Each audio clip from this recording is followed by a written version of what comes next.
também, que hoje estão aqui num número considerável para ouvir o nosso tema, que é tão significativo, né? Dos dois lados da vida.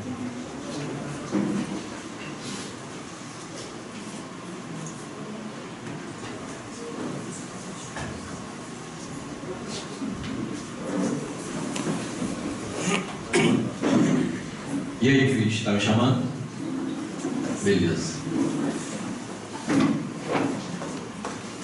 Eu considero que a morte, que é um tema difícil ainda para a gente, né? Mesmo a gente sendo espírita, mesmo a gente tendo conhecimento que o fim não existe, mas a morte, enquanto transição, enquanto separação temporária, existe, né? Então eu considero a morte e o fato de sabermos que vamos morrer um dia uma bênção. E a segunda bênção relacionada a esse tema é não sabermos quando a gente vai deixar esse plano. E por que será que é uma bênção? Já que no sentido comum da maioria das vezes, nas nossas percepções, até culturalmente falando, esse é um tema que a gente evita, que a gente não gosta nem de falar do assunto, pelo menos boa parte das pessoas assim o tratam. Porque quando você aprofunda nesse entendimento, você começa a fazer algumas reflexões, começa a questionar o sentido da vida e o que você tem feito com a sua própria vida, né? Então eu acredito que se a gente aprofundar um pouco mais nesse pensamento, se permitir pensar mais na morte, a gente vai ter uma vida melhor. É meio paradoxal, né? Tudo bem? Todo mundo? E aí, por quê? Por que pensar na morte nos permite ter uma vida melhor? Porque nos dá essa noção mais intensa de que este momento aqui que estamos atravessando, com os nossos laços afetivos, com os nossos projetos de vida, com tudo aquilo que a gente acha importante no mundo material, é apenas transitório. Vai passar. Em algum momento a gente vai ter que abrir a mão, desapegar. Desapegar é um tema central na nossa vida, né? Eu costumo dizer que, como a vida é uma escola, a gente está aqui para aprender, sempre falo a mesma coisa nesse sentido, e tem algumas matérias que são... A gente escolhe se vai querer aprender aquilo ali ou não, é como se fosse na faculdade, matéria eletiva. Já ouviram falar disso, né? Aquela que você decide se você quer estudar ou não. E tem a matéria obrigatória, aquela que não tem jeito. Para você avançar para a próxima etapa do conhecimento, você tem que aprender aquilo. E desapegar é matéria obrigatória. E aí o que tem a ver apego com morte, com suicídio inconsciente, com valorização da vida?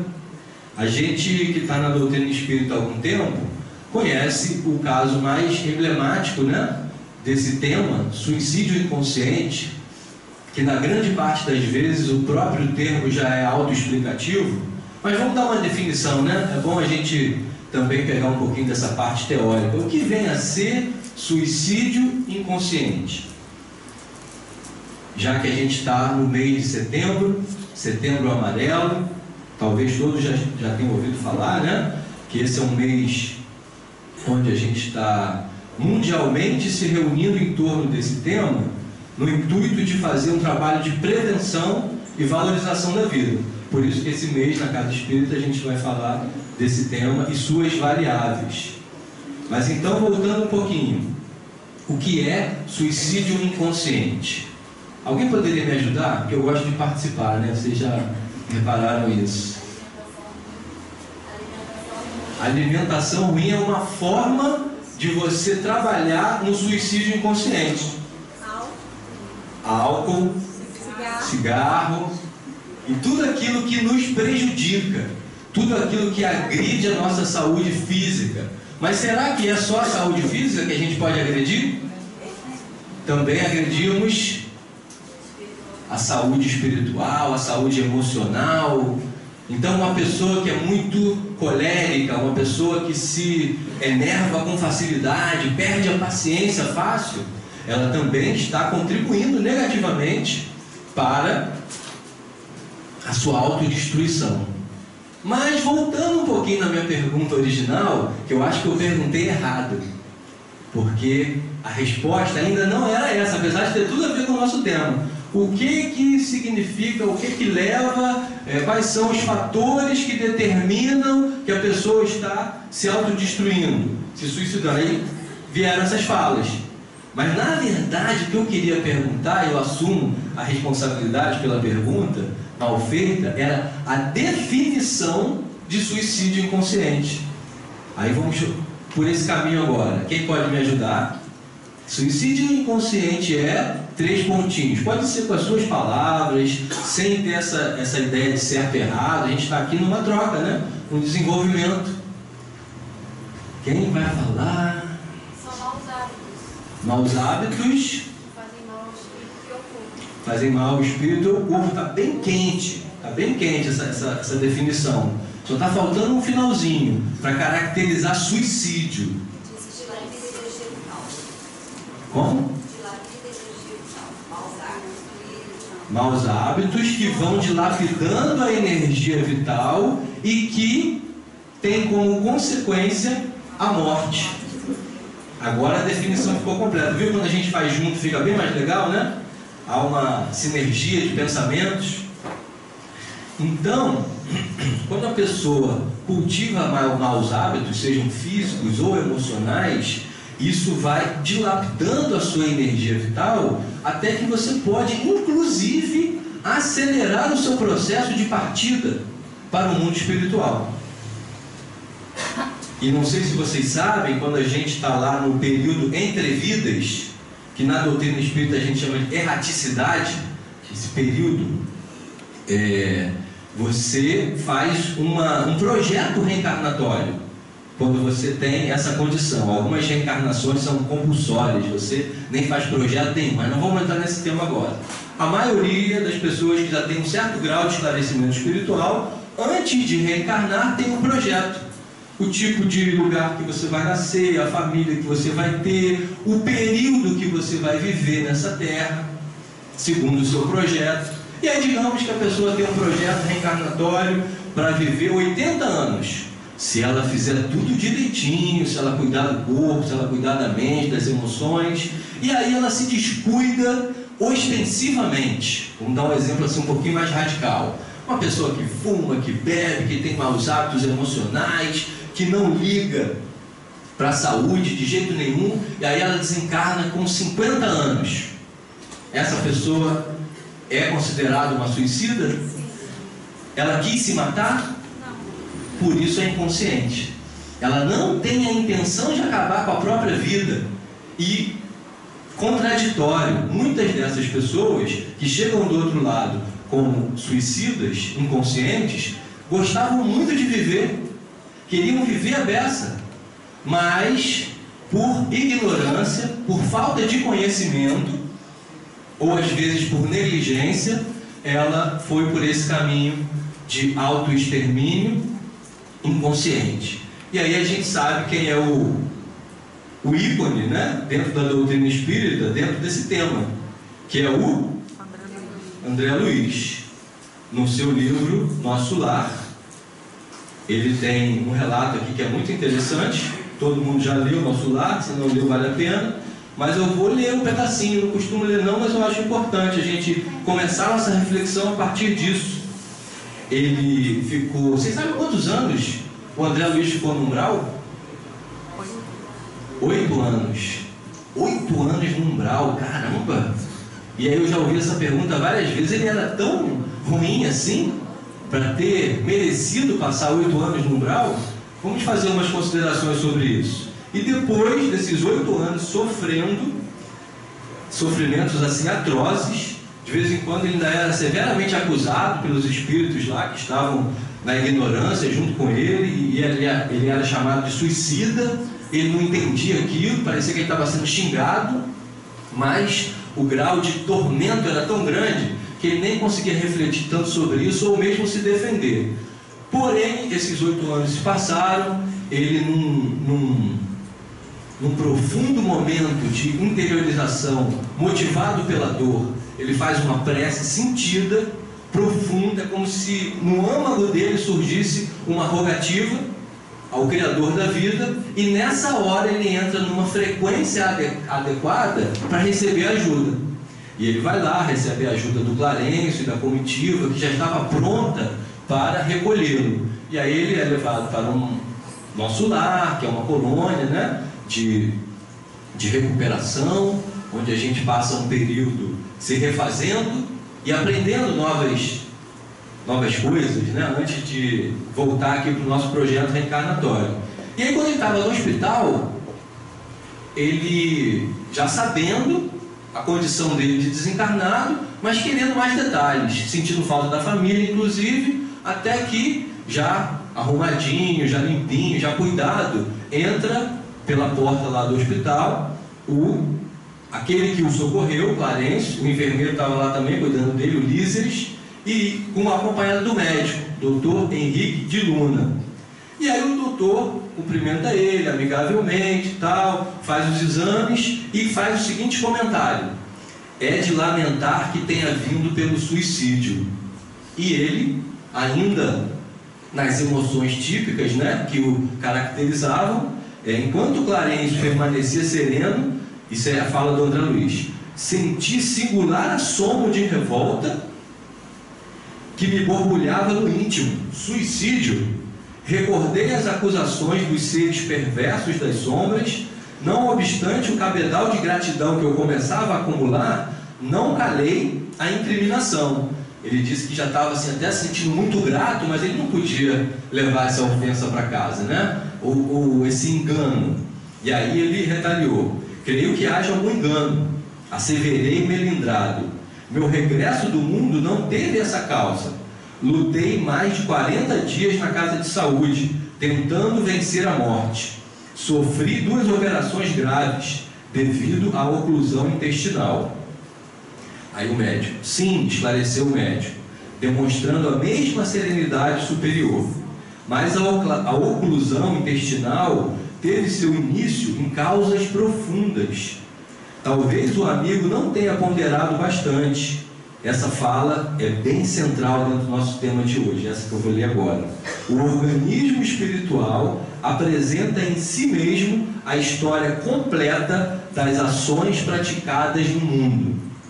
Tudo que a gente faz, pensa e sente, grava no nosso organismo espiritual, porque a gente tem um corpo espiritual, que é o perispírito, que tem uma matéria. O perispírito não é só uma luzinha, não. Ele é um corpo, ele é um organismo vivo, só que é uma matéria mais sutil. E à medida que a gente vai vivendo as nossas experiências e tudo que a gente faz nessa vida, isso cria um impacto, um registro nesse corpo espiritual. E o André Luiz, nessa época, não fazia a menor ideia disso. Ele literalmente ignorava essa história, mesmo ele sendo aqui na Terra o médico. E, inclinando-se atencioso, indicava determinados pontos do meu corpo. Isso o André Luiz falando em relação ao médico. Vejamos a zona intestinal, exclamou. A oclusão derivava de elementos cancerosos, e estes, por sua vez, de algumas leviandades do meu estimado irmão no campo da sífilis. Sífilis é uma doença de que tipo, gente? Sexualmente transmissível, uma doença venérea que a gente chama, né? E ele contraiu essa doença como, André Luiz? Não precisa responder, só pensem. E a gente já tem a noção exata do que isso significa, né? Um homem casado, de família, respeitável, médico, mas tinha essa dificuldade. E aí contraiu essa doença. Vai ter uma parte aqui que é bem curiosa, eu achei bem interessante. Essa aqui agora. A moléstia talvez não assumisse características tão graves se o seu procedimento mental no planeta estivesse enquadrado nos princípios da fraternidade e da temperança. Então, apesar da sífilis ter agredido o corpo físico dele, com certeza também o corpo espiritual, se a atitude mental dele fosse mais serena, mais tranquila, e se ele se dedicasse mais aos princípios de fraternidade, talvez essa doença, mesmo vindo de uma leviandade, como diz aqui no livro, não tivesse ocasionado a morte. Olha o impacto do nosso estado mental e emocional nessa questão que a gente está trabalhando hoje. Entretanto, seu modo especial de conviver, muitas vezes exasperado e sombrio, captava destruidoras vibrações naqueles que o ouviam. Nunca imaginou, o André Luiz, que a cólera fosse um manancial de forças negativas contra ele mesmo. A ausência de autodomínio, a inadvertência no trato com os semelhantes, aos quais muitas vezes ofendeu sem refletir, conduziam-no frequentemente à esfera dos seres doentes e inferiores. Tal circunstância agravou de muito o seu estado físico. Depois de longa pausa, em que me examinava atentamente, continuou: já observou, meu amigo, que seu fígado foi maltratado pela sua própria ação, que os rins foram esquecidos com terrível menosprezo às dádivas sagradas? Singular desapontamento invadiram meu coração. Parecendo desconhecer a angústia que me oprimia, o médico continuava esclarecendo. Mais um pouquinho só, tá, gente? Um pouquinho de paciência, porque é importante para dar base nessa conversa nossa. Os órgãos do corpo somático possuem incalculáveis reservas, segundo os desígnios do Senhor. É por isso que a gente muitas vezes vê uma pessoa que se agride à beça, que faz um monte de coisas contra o próprio organismo e até mesmo contra o estado emocional, e essa pessoa resiste bravamente, não morre. Por quê? Porque a gente tem uma reserva incalculável de energia. Nós temos essa graça, essa bênção de possuirmos uma condição física e energética que nos permite atravessar essa vida apesar das intempéries que muitas vezes nós mesmos criamos. Só que, se você for insistente, perseverante, vou até usar essa palavra para parecer contraditória, disciplinado na sua autodestruição, aí não tem jeito, né? Aí tem uma hora que o corpinho não aguenta, a matéria sucumbe de verdade. O meu amigo, no entanto, iludiu excelentes oportunidades, desperdiçando patrimônios preciosos na experiência física. A longa tarefa que lhe foi confiada pelos maiorais da espiritualidade superior foi reduzida a meras tentativas de trabalho que não se consumou.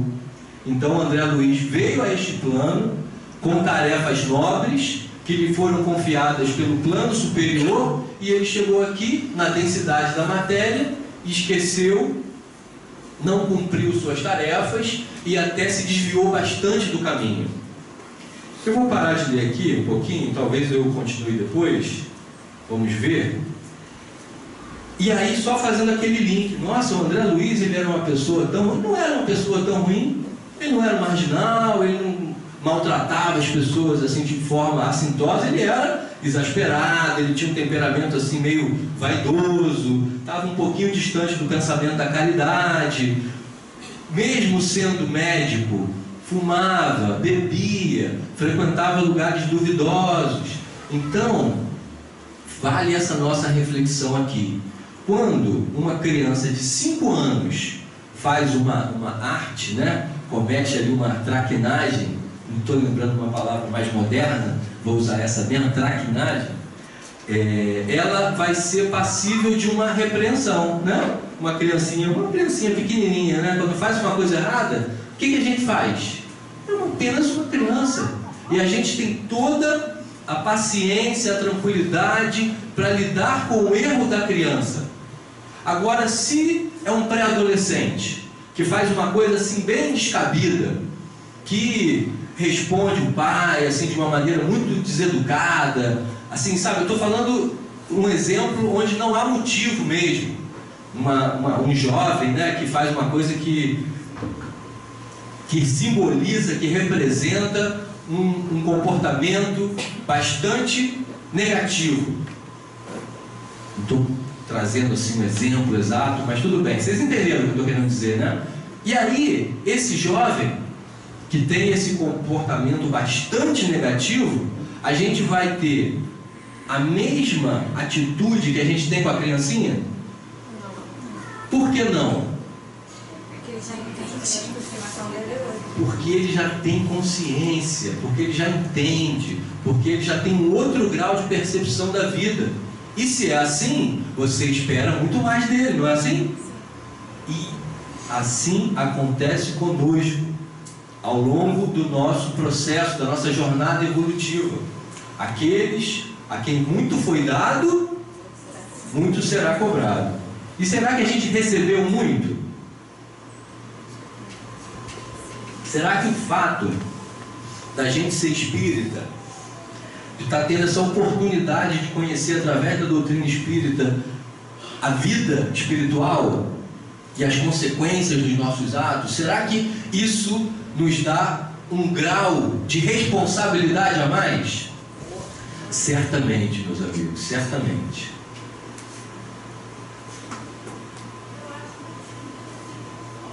Pode perguntar que eu repito a sua pergunta, mas...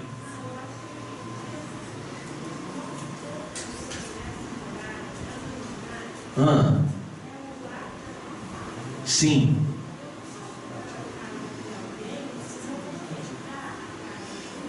Sim.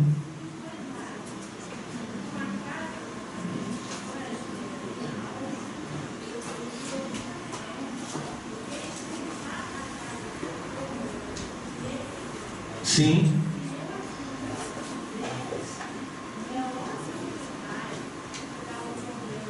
Como é seu nome?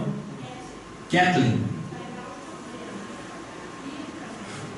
Certíssimo, Kathleen. Super obrigado pela sua contribuição. Essa é a essência mesmo. Você... Sim.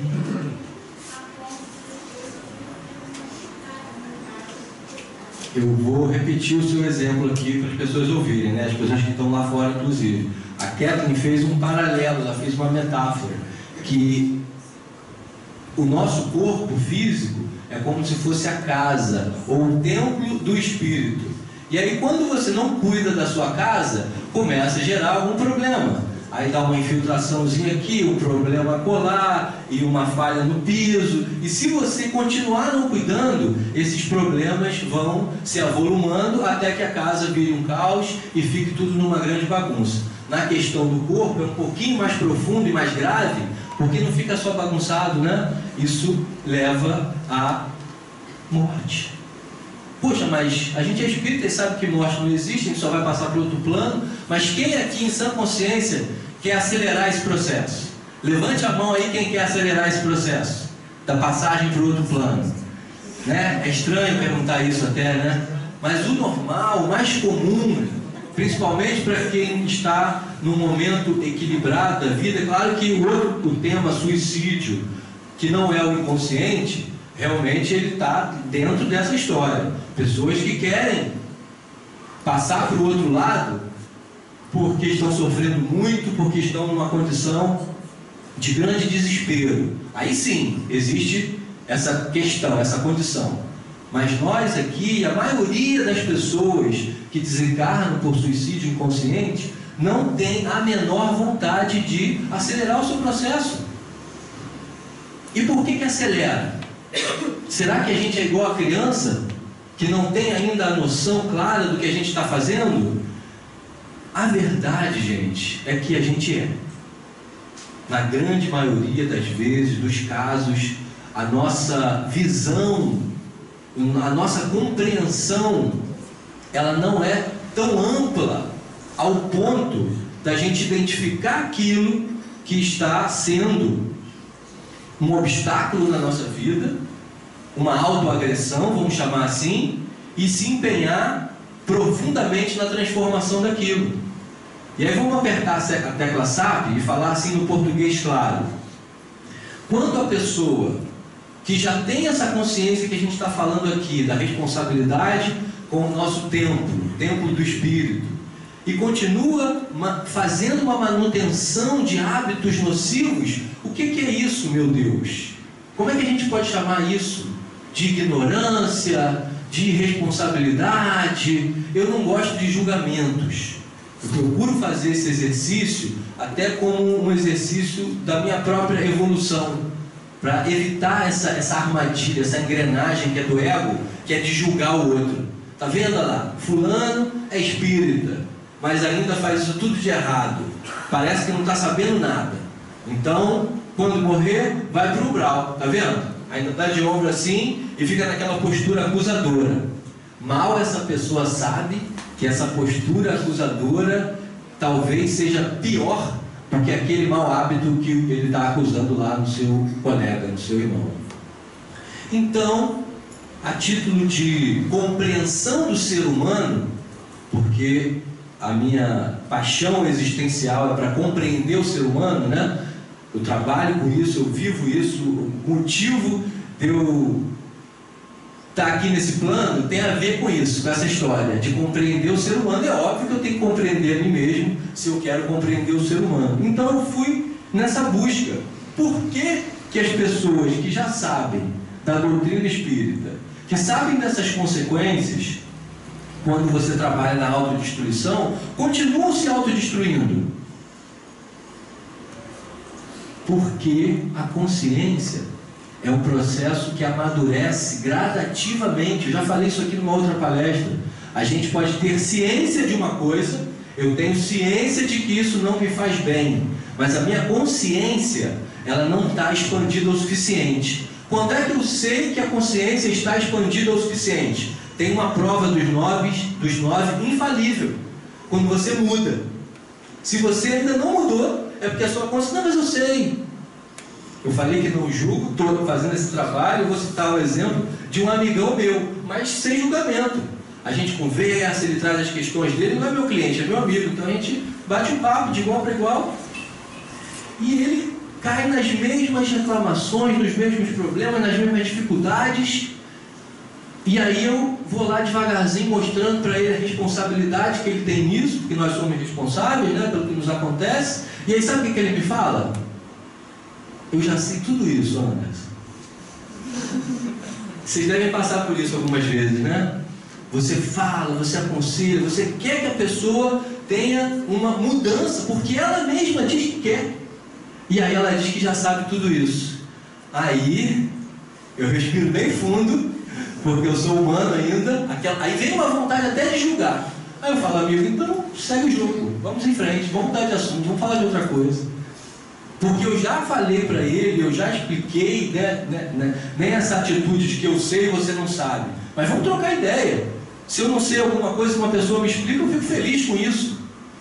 Então, se você diz que sabe, mas ainda não está fazendo, o seu saber é parcial. Está faltando alguns degraus. Estão faltando alguns degraus nessa compreensão. Porque se não faltasse, você já não fazia mais. Eu sei que fumar faz mal, eu sei que comer demais faz mal, eu sei que beber em excesso é prejudicial para a minha saúde. Ah, mas eu não consigo. É tão difícil mudar, né? Mudar é difícil, gente? Por que mudar é difícil, minha gente, amiga, querida do Lar Francisco? Por que mudar é difícil? Quem arrisca, por favor? Tira da zona de conforto. Muito boa resposta. A gente gosta de zona de conforto. Isso é um fato. Isso é um fato universal? Não. É um fato no atual grau de consciência que a gente se encontra. É difícil falar a gente, assim. Eu sei que cada um está num nível. Mas aqui nessa exposição, e me incluindo, a gente tem dificuldade com esse negócio chamado esforço. Principalmente quando é aquele esforço interno. Às vezes é uma pessoa super trabalhadora, dedicada, disciplinada, faz e acontece lá no trabalho. Quando é uma má tendência dela, quando é um vício, um hábito que ela já identificou, que já disseram para ela: fulano, você é muito crítico, pega mais leve.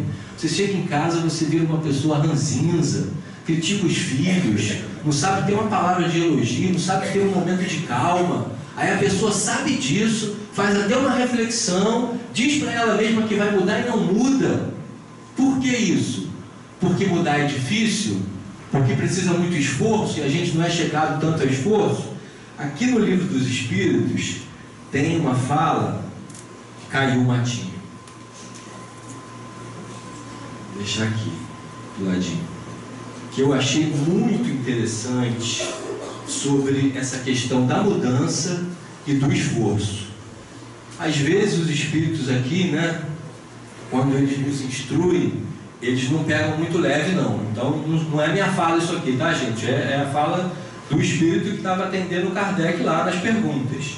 Pergunta 909 do Livro dos Espíritos: o homem poderia sempre vencer suas más tendências pelos seus esforços? Não é isso que a gente está falando? De vencer as más tendências, para poder entrar na linha da harmonia, para não se autodestruir, para não acabar com a sua vida antes do tempo e chegar do outro lado como suicida inconsciente, igual o André Luiz. Igual milhares de pessoas que desencarnam todos os dias. Esse fenômeno mata mais, segundo Emmanuel, que todas as guerras de extermínio da humanidade. É um assunto sério. É um assunto bem sério. A gente tende a achar que o suicídio intencional é um negócio muito mais grave e muito mais preocupante. É grave e é preocupante, mas o suicídio inconsciente mata muito mais. E é tão grave e preocupante quanto, porque as consequências são muito complicadas. Varia de pessoa para pessoa, de caso para caso. Mas no caso do André Luiz, que tinha já um conhecimento, um cabedal de conhecimento espiritual e conhecimento material, porque era médico, chegou lá e sofreu as consequências, porque muito foi dado. E quando muito é dado, muito é cobrado. Era o caso dele, e eu arrisco dizer que é o nosso caso. E aí tem até uma notícia assim meio triste para vocês, porque quando uma pessoa vem assistir uma palestra como essa fala, que não é minha, é da inspiração aqui divina, ela aumenta o nosso grau de conhecimento sobre o assunto e aumenta o nosso grau de responsabilidade. Eu até pensei em falar isso no início para ver se alguém queria se retirar de fininho, para não aumentar essa pressão, mas agora já era, esqueci de falar isso no início, e de repente foi a espiritualidade que me fez esquecer, porque provavelmente para todo mundo que está aqui dentro hoje desse lar, está sendo convidado pelo seu mentor, pelo plano superior, para vir aqui hoje entender um pouquinho mais sobre a sua responsabilidade perante esse dom que você recebeu, esse privilégio de estar aqui encarnado no planeta Terra para trabalhar na sua causa evolutiva. Então voltamos à pergunta, porque a questão tinha a ver com esforço, né? A nossa colega bem disse: por que é difícil mudar? Porque a gente gosta da zona de conforto. Repetindo, o homem poderia sempre vencer suas más tendências pelos seus esforços? Olha a resposta do espírito amigo aqui: sim, e algumas vezes por fracos esforços. Pouco esforço já é suficiente para mudar. Isso vai ser uma quebra de paradigma para a gente. Eu já estou enxergando com uma certa dificuldade. Isso deve ser idade, né? Quase que eu pedi um óculos emprestado. Rapaz, tem que ficar nessa da distância, né? Está gastando minha energia vital. Espero que eu não esteja dilapidando ela sem querer. Então, sim, o homem pode vencer as suas más tendências, e algumas vezes por fracos esforços. É a vontade que lhe falta. Pega pesado. Se a gente ler isso aqui com atenção e profundidade e seriedade, a gente vai levar um impacto. É a vontade que lhe falta. E o Espírito ainda faz assim uma fala muito coloquial, como se estivesse conversando com a gente. Quão poucos dentre vós fazem esforços. quão pouco dentre vós fazem esforços. E aí a pergunta 910. O homem pode encontrar nos espíritos uma assistência eficaz para superar suas paixões, suas más tendências? Está comendo demais, não conseguiu ainda resolver essa questão na sua vida, tem aquele vício que só você sabe. Quando você está na rua, você é uma pessoa super gentil, em casa se estressa demais, briga pra caramba com os filhos. Isso também é vício, isso também é má tendência. Está com dificuldade de mudar? Aí a pergunta é: os espíritos podem nos ajudar nesse nosso processo de mudança? Se ele ora a Deus e ao seu bom espírito, ao bom gênio, ele chama aqui de gênio, que é o seu companheiro espiritual, seu mentor. Se ele ora a Deus, se a pessoa ora a Deus e ao seu mentor com sinceridade, os bons espíritos virão certamente em sua ajuda, porque é a sua missão. A gente tem os nossos companheiros cuja missão é nos ajudar. Isso dá uma sensação de que a gente é importante, né? Tem um companheiro meu, amigo meu, deve estar aqui do meu lado agora, obrigado amigo, que a missão dele é me ajudar. A tarefa principal da existência desse ser, nesse período, é contribuir com a minha evolução. É claro que se eu fizer uma oração sincera, pensando na minha dificuldade, fazendo aquele exame de consciência, aquela avaliação íntima, sobre aquela dificuldade que eu estou tendo maior dificuldade, sendo redundante um pouco, de mudar, você vai receber essa ajuda. O problema é que às vezes a gente vira a cara. Parece um discurso meio crítico, né? Mas é a chamada para todos nós, para mim com certeza, para a gente se olhar com mais seriedade e dizer assim: chega, não mais, não é segunda-feira, é hoje mesmo. Hoje é domingo, né? Na dieta a gente começa segunda-feira, né?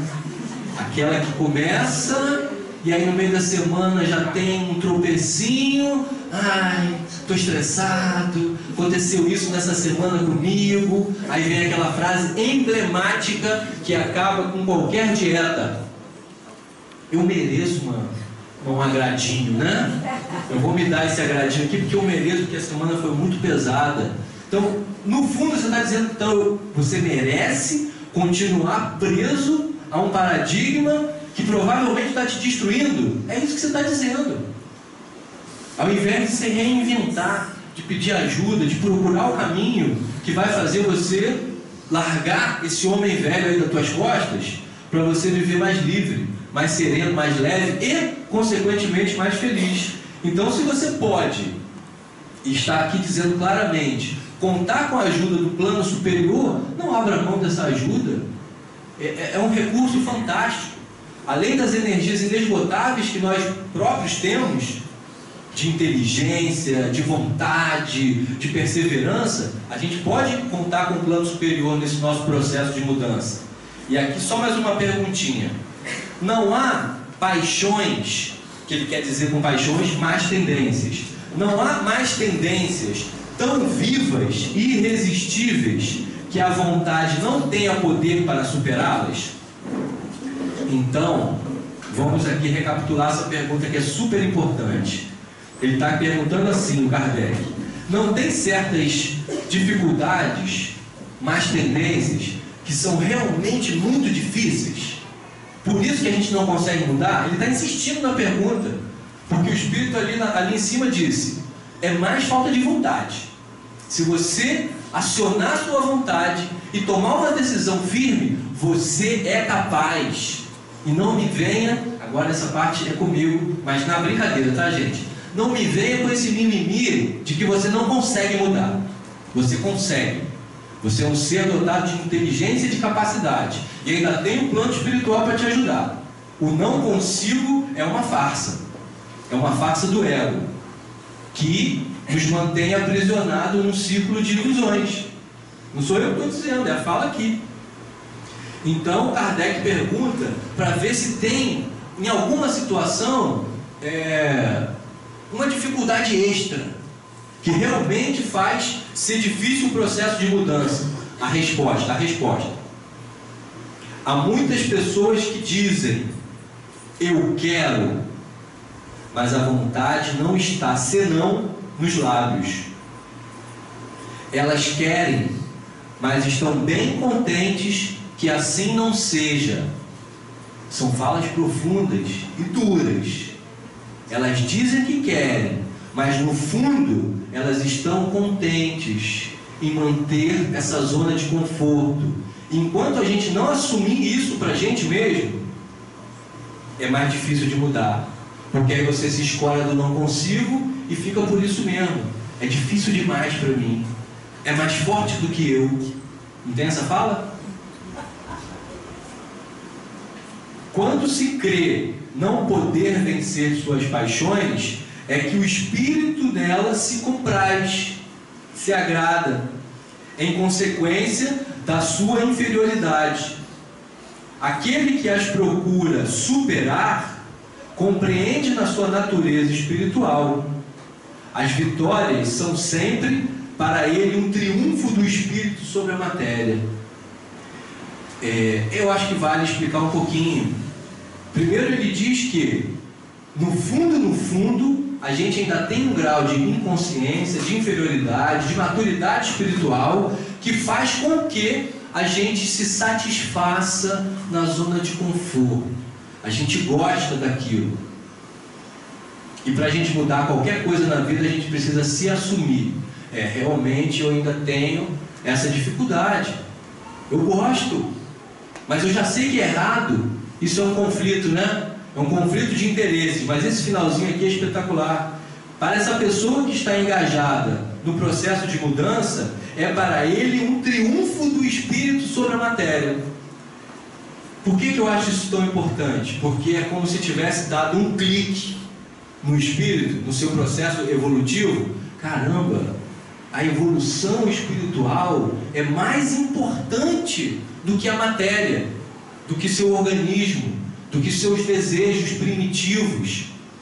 A gente falou aqui de comida, mas tem o vício do sexo, que arrasta milhares de pessoas para as zonas inferiores todos os dias, dia e noite, homens e mulheres, que aparentemente a gente nem sabe, mas internamente está ali sucumbindo a esses instintos primitivos. Vai fazer o quê? Vai negar? Vai dizer que sexo é pecado? Não é nada disso, gente. É só você entender que essa sua tendência está em desequilíbrio e que você precisa trazer mais para o caminho do meio, para que você possa usar esse mecanismo sagrado de evolução, que é a sexualidade, de uma forma saudável, correta e harmoniosa. E isso dá uma palestra inteira, nem vou entrar por esse âmbito, mas é só para citar mais uma das mazelas da humanidade que corrói o ser espiritualmente. E infelizmente a gente vive uma sociedade que faz tudo parecer muito normal, né? Muito aceitável, tudo é normal, tudo é natural. Isso aqui não é uma fala moralista, mas é uma fala assim, trazendo um pouco da lucidez, da consciência, para a gente conseguir discernir melhor o que é o equilíbrio, o que é o saudável. E o início de tudo é a gente começar a valorizar mais a evolução espiritual, é a gente ter esse clique, é a gente acordar para isso, é a gente pensar que quando eu resisto, quando eu consigo ter um autodomínio naquilo que eu estava caindo constantemente, eu não estou só cuidando da minha saúde física, eu estou elevando o meu espírito.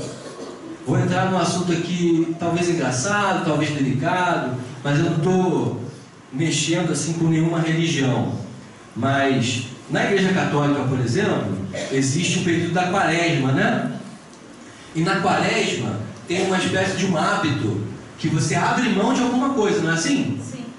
E aí você decide que você não vai comer carne em 40 dias. Ou você vai abrir mão do chocolate. Ou você vai até abrir mão do sexo. E a gente hoje, quando olha para esse tipo de comportamento, a gente pode achar isso uma coisa retrógrada. Mas na verdade, isso é um exercício. Isso coloca o teu espírito numa condição de treinar e de saber de verdade aonde está a sua capacidade de autodomínio. Porque existe uma permissão muito grande para tudo. A nossa sociedade, ela trabalha dentro dessa linha, inclusive com as crianças. Trabalha numa permissividade onde quase se pode tudo. E quando você se permite, ou permite os seus filhos, além do que seria o equilibrado e o saudável, isso gera um problema gravíssimo para a vida do adulto, porque você não consegue mais resistir às tentações. Lembra da outra palestra sobre tentação? Tem ali a tentação na sua frente, aí você vem com essas falas: é muito difícil para mim, é mais forte do que eu, e aí você cai em uma, em duas, em 10, em todas. E aí você fica uma pessoa vulnerável perante as suas próprias fraquezas. O que eu estou dizendo com isso? Que é importante. A gente não está aqui falando para educadores. Acaba que o assunto se estende a isso também, que muitos têm filhos, às vezes pequenos. Então, essa história do dar a disciplina, do saber o dizer não, do dar o limite na hora certa, é um gesto de amor. É um gesto de amor para com seu filho, porque ele vai encarar na vida do adulto uma série de circunstâncias onde ele vai receber o não da vida. E quando ele receber o não da vida, o que vai acontecer? Ele vai encarar aquilo com naturalidade, vai recolher os seus esforços internos de atravessar aquilo, ou ele vai querer desistir da vida, ou ele vai ficar refém da depressão profunda, não querendo mais saber de nada. Eu sei que isso acontece e tem causas variadas para este motivo, mas uma das causas centrais e que pouco é dita é essa permissividade com que a sociedade vem tratando as crianças, os jovens, os adolescentes e até nós mesmos enquanto adultos. Vai no shopping, passou diante da vitrine, viu o vestido. Às vezes a pessoa fala: eu preciso desse vestido, eu preciso, como se fosse uma necessidade, sabendo que não é o momento de comprar, sabendo que você vai se endividar, vai lá e compra, sem pensar. Que estranho isso, né? E aí depois você sofre as consequências.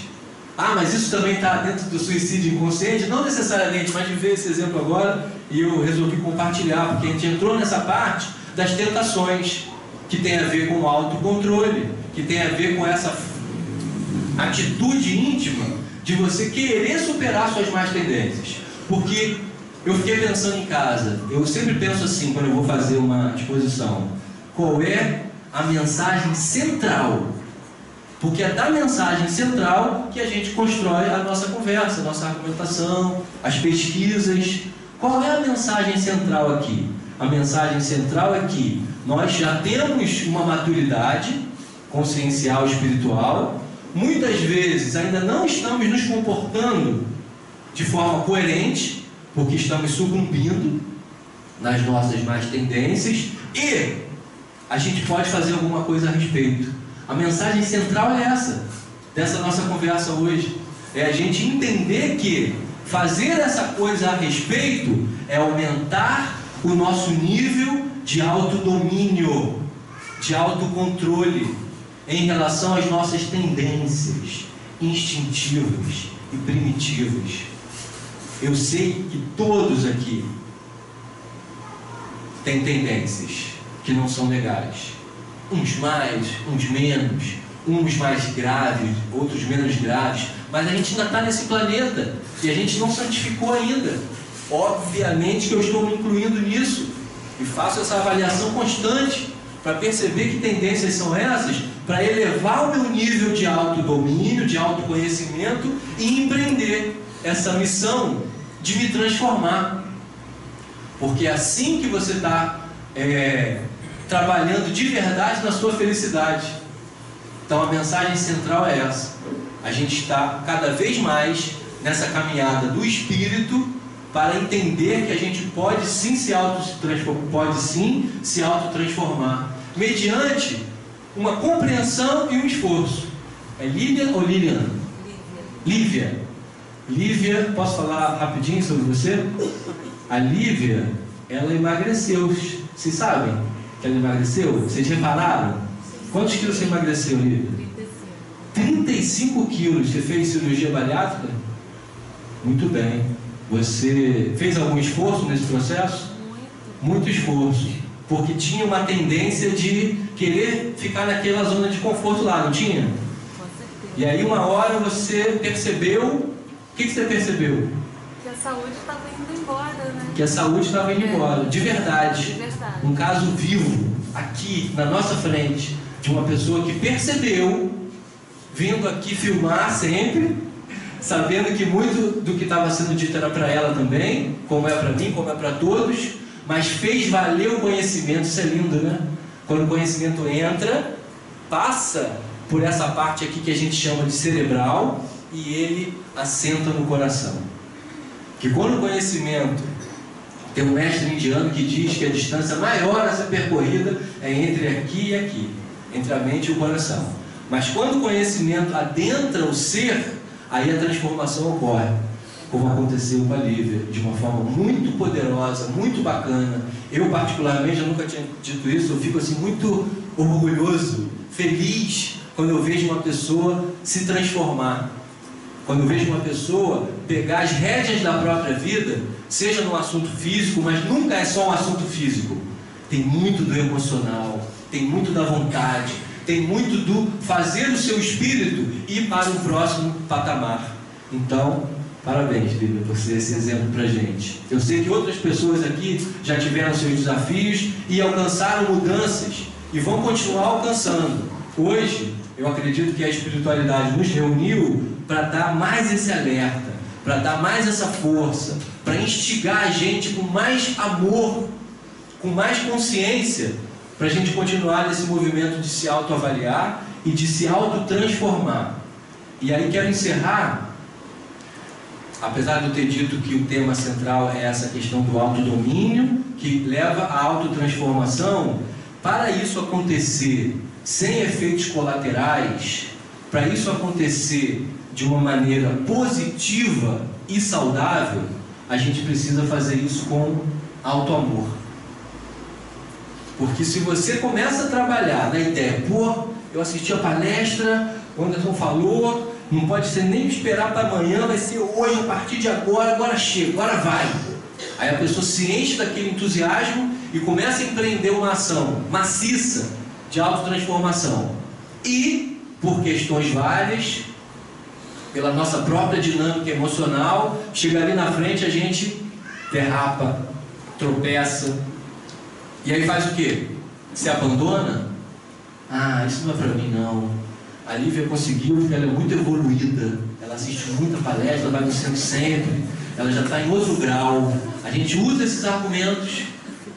Ela é uma pessoa como nós, que percebeu, fez um movimento, provavelmente se amou durante a trajetória, porque quem não se ama durante a trajetória de autotransformação, a autotransformação simplesmente não acontece. Ou quando acontece, é transitória, é rápida, é fake, volta tudo depois.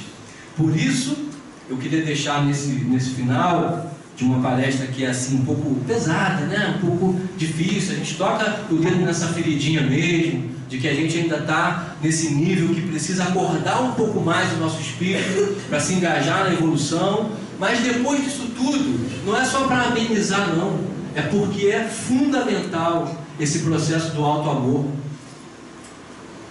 E eu acho esse assunto incrível e instigante.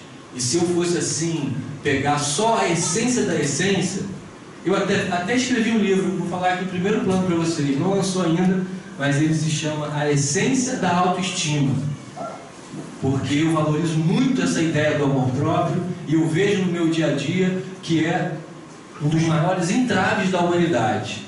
Muitas vezes os suicídios inconscientes estão ligados diretamente à falta de amor próprio, porque a pessoa se agride sem saber, porque lá no fundo ela está carecendo desse auto-amor.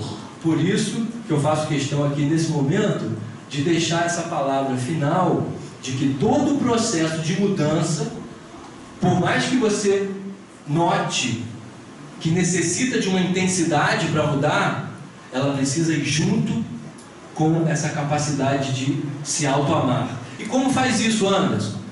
Não é propaganda do livro não, mas o livro vai explicar bem. Mas tem uma coisa que posso falar aqui agora e é fácil. Eu tenho certeza que vocês sabem amar, que vocês têm pessoas queridas na vida de vocês, que vocês são capazes de fazer altos esforços por elas. Não é verdade? E aí você pode pensar em vários exemplos do que você faria, como você faria, o quanto você se doaria. Se essa pessoa estiver no auge da dificuldade, o que você vai fazer? Vai pisar e vai fazer ela se soterrar mais ainda? De jeito nenhum. Você vai dar a mão, você vai dar o abraço, você vai dar o ombro, você às vezes vai até dar uma palavra firme, mas vai dar com amor. Sabe por isso? Sabe por quê? Porque você ama essa pessoa. Porque você é um pai, ou uma mãe, ou um tio, ou uma tia, ou um amigo, ou uma amiga, e você sabe, você já conhece essa energia do amar. E aí, é só usar essa energia com você mesmo. Essa é a dica. Hashtag fica a dica. Você usar essa energia do alto amor para com você. Você não precisa ser negligente. É meio que um caminho do meio, né? Você precisa ser firme para você empreender a sua transformação. Mas você precisa se acolher. Então vamos fazer um exercício final aqui de elevada complexidade técnica e espiritual para reforçar essa palavra final aqui do alto amor. Às vezes ela vem até aqui, me abraça, fico feliz. Opa, e aí? Tudo bem? Como você está? Tá bem? O que você está comendo? Bala? Depois você me dá uma? Ih, já botou a mão no bolso, olha, cara idosa, desprendida, já é o espírito que está na frente. Então, o exercício de alta complexidade que eu queria convidar vocês a fazer é o seguinte: levantar a mão direita. Isso, Aí agora a mão direita vai no ombro esquerdo. Isso. Alta complexidade espiritual esse exercício. Agora levanta a mão esquerda e a mão esquerda vai no ombro direito. Agora baixa um pouquinho a cabeça, fecha um pouquinho os olhos e sinta o seu próprio abraço em você. Mas abraça com vontade, abraça com amor, abraça como você abraçaria a pessoa que você mais ama na face da terra. E faz um compromisso com você mesmo, de que você vai se cuidar com todo amor, com todo carinho, com toda dedicação, que você vai viver aqui a sua programação reencarnatória até o fim, porque você vai se tratar com carinho, com amor e com respeito. Fica aí só 10 segundos se abraçando de verdade, faz até um carinhozinho assim no ombro, falando: eu gosto de você de verdade, eu te amo mesmo, não é brincadeira. Deixa suas células saberem que você tem esse amor por si, porque esse é o maior de todos os remédios. Essa é a cura mais profunda, é a cura que o nosso mestre nos ensinou. Amai-vos uns aos outros, ama o teu próximo como a ti mesmo. E aí está a base de todo o conhecimento cristão. Obrigado, meus amigos, até a próxima, fiquem com Deus.